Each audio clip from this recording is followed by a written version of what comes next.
అక్రమ అరెస్టులతో ఉద్యమాన్ని ఆపలేరు. యువనేత తలసాని సాయి కిరణ్ యాదవ్ సికింద్రాబాద్ మున్సిపల్ కార్పొరేషన్ సాధన కోసం సికింద్రాబాద్ రైల్వే స్టేషన్ నుండి శాంతి ర్యాలీకి పిలుపునిచ్చిన తలసాని శ్రీనివాస్ యాదవ్ గాంధీ విగ్రహం వైపుకు వెళుతున్న సాయి కిరణ్ యాదవ్ను అరెస్ట్ చేసిన గోషామహల్ పోలీస్ స్టేషన్కు తరలించిన పోలీసులు ఉదయం నుంచే పోలీసులు ఎక్కడికక్కడ అక్రమంగా అరెస్టులు చేస్తున్నారు.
సికింద్రాబాద్ అస్తిత్వాన్ని దెబ్బతీసే విధంగా ఈ ప్రభుత్వం చేసుకున్న చర్యలన్నింటినీ ఖండిస్తూ శాంతి ర్యాలీ చేయాలంటే పొద్దున్న నుండి 144 సెక్షన్ ఏదో కర్ఫ్యూ విధంగా ఏర్పాటు చేసి సికింద్రాబాద్కి సానుభూతి తెలిపి ప్రతి ప్రజల్ని అరెస్ట్ చేయడం అనేది పద్ధతి కాదు.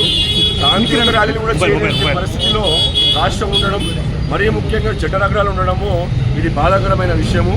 నడి రోడ్ల పైన పొద్దున హత్యలు జరుగుతూ పట్టించుకోవాలి కానీ శాంతి ర్యాలీ అని సికింద్రాబాద్ అస్తిత్వం గురించి మేము పోరాడుతుంటే మాత్రము ఎక్కడికక్కడ అరెస్టు చేసి వేలాది మంది పోలీసులు ఎక్కడ క్రైమ్ జరిగినట్టు సిటీలో మా పైన పడడం తప్పు. ఇది ఆగదు. ఇప్పుడే కేటీఆర్ గారు శ్రీనివాస్ యాదవ్ గారు పిలిపించినారు. ఫిబ్రవరి మొదటి వారంలో పోలీస్ పర్మిషన్ తీసుకొని మరి తప్పకుండా మేము దీని శాంతి ర్యాలీ మళ్ళీ నిర్వహిస్తాము. నిన్న కూడా పర్మిషన్ పెట్టి 5 రోజులైంది.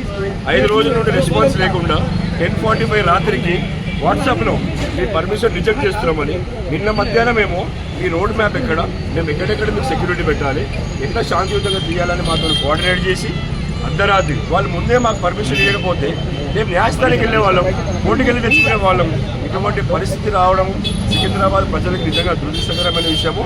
ఇది రెట్టింపు ఉత్సాహంతో వస్తారు ప్రజలు బయటికి. ఎందుకంటే అస్తిత్వ పోరాటం ఎప్పుడూ ఆపలేరు. తెలంగాణ ఉద్యమం అయితే ఎట్లయితే వచ్చిందో సికింద్రాబాద్ ఉద్యమం కూడా అట్లాగే వస్తుంది. ఎందుకంటే ఎవరో ఒక్కరికి మేలు చేసే పని కాదు. వెంట నగరాలంటే హైదరాబాద్, సికింద్రాబాద్. ఇటువంటి పరిస్థితులని నిలవకుండా వాళ్ళు సీఎం గారిని అడిగితే మాత్రము మేమేం చేయలేదు అంటారు. ఇక్కడేమో కమిషనరేట్లు అన్నీ కూడా తప్పకుండా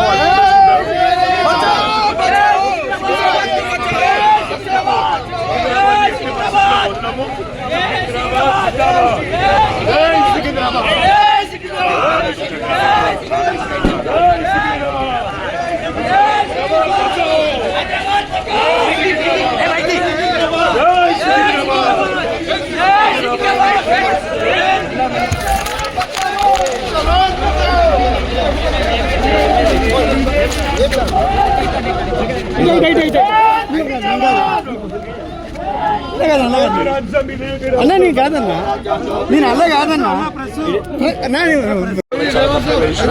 తప్పకుండా రెట్టింపు ఉత్సాహంతో వస్తాం. సికింద్రాబాద్ బచావ్.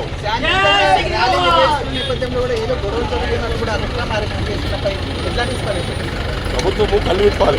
ఇంత వేలాది మంది బయటకు రావడం అంటే ఆ అస్తిత్వం కోసం బయటకు వస్తున్నారు. వాళ్ళని కూడా మీరు ఈరోజు దురదృష్టకరమైన విషయం. ఎందుకంటే ఈ పోలీసులు కూడా క్రైమ్ రూల్ వేసి శాంతియుత ర్యాలీని ఆపడం అనేది దురదృష్టకరమైన విషయం.